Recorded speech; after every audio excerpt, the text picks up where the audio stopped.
کوئی شخص کی سے ناراض ہو، باہم شکر رنج ہوئی ہو، تو ہر شخص اپنے آپ کو قصوروار ٹھہرائے اور ساتھی سے معافی مانگے اور اس کو راضی کرنے کی کوشش کرے۔ یار وہ زمانہ ہم نے دیکھا ہے، وہ لیلا مجنون کا قصہ ہوتا جا رہا ہے کہ عید کی رات اور عید کے صبح تک گھروں میں اور خاندانوں میں جرگوں اور پنچایتوں کی رش ہوتی تھی۔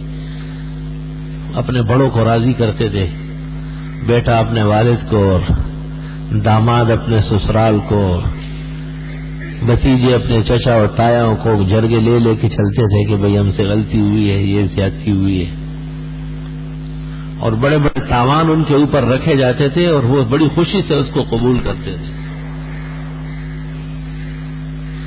عجیب بات تھی کہ اس وقت علم نہیں تھا، جہل تھا، لیکن لوگوں میں اخلاق علم کے تھے، اور اب علم آ گیا، جہل نہیں ہے لیکن لوگوں کے اخلاق جاہلانہ ہیں۔ ان کا کردار اور ان کی زندگی اور اس کے اطوار میں علم کے بجائے جہل پایا جاتا ہے۔ اس لیے ہر شخص اپنے غرور و تکبر کے اندر نازاں ہے اور فقراء ہے۔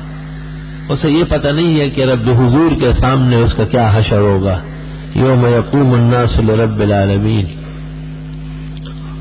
سب سے بڑی بات تو یہ ہے کہ آپ اور ہم ایک دن اللہ کے حضور پیش ہونے والے ہیں، اور وہ دن بہت قریب ہے، بالکل دور نہیں ہے۔ اللہ فرماتے ہیں سورۃ معارج 29ویں پارے میں، انہم یرونہ بعیدا ونراہ قریبا۔ یہ سمجھتے ہیں کہ قیامت بہت دور ہے اور ہم سمجھتے ہیں کہ بالکل قیامت قریب ہے۔ ہر آنے والا معاملہ قریب ہے اور ہر گزرا ہوا معاملہ وہ بعید ہو چکا ہے۔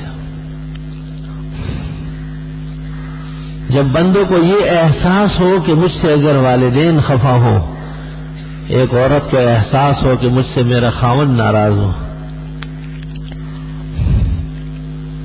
اور ایک چھوٹے کو یہ احساس ہو کہ مجھ سے میرا بڑا ناراض ہے، اس لیے مجھے عید کے دن خوشی کا حق نہیں ہے اور مجھ پر خدا کی نعمتیں اور احسانات بھی نہیں آئے گی،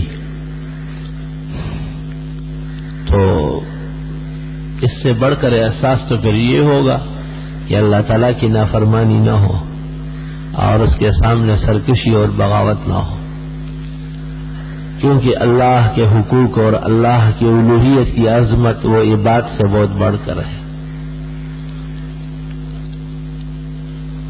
حقیقت میں عید منانے کا جو طریقہ ہے وہ تبدیل ہو چکا ہے۔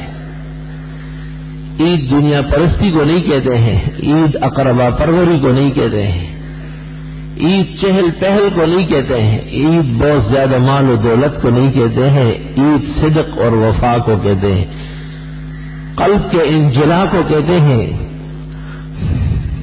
اور دل و دماغ کو اللہ کی طرف متوجہ کرنے کو عید کہتے ہیں۔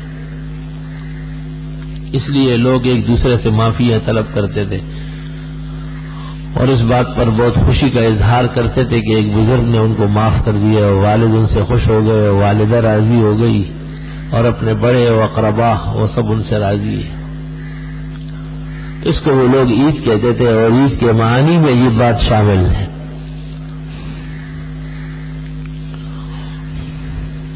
یہ آپ نے دیکھا ہوگا کہ عید کے دن لوگ ہاتھ ملاتے ہیں اور گلے ملتے ہیں۔ اب تو بعض ساتھی ہمارے جو ہے وہ اس کو بدعت کہتے ہیں، ہمیں ان کی عقل اور ہوش پر بھی تعجب ہے۔ اصل میں یہ عید کا مسئلہ نہیں ہے، یہ معافی کا طریقہ ہے، معافی کا طریقہ ہے۔ گلے لگتے ہیں جتنے تھے گلے سب بھول گئے، وگرنہ یاد تھی ہم کو شکایتیں کیا کیا۔ یہ دستور ہے کہ آدمی جب کسی سے بغلگیر ہو جائے اور اس سے معافی مانگتا ہے تو وہ بھی انسان ہوتا ہے، وہ رضامند ہو جاتا ہے۔ ابوبکر صدیق سے کسی نے پوچھا تھا کہ ہم کیسے معاف کر لیں، ان کی طرف سے بڑا ظلم ہمارے سر پہ پڑا رہتا ہے۔ تو ابوبکر نے کہا کہ تم بھی یہ سمجھو کہ تیری طرف سے بڑے مظالم ڈھائے گئے جو آپ کو نظر نہیں آ رہا ہے۔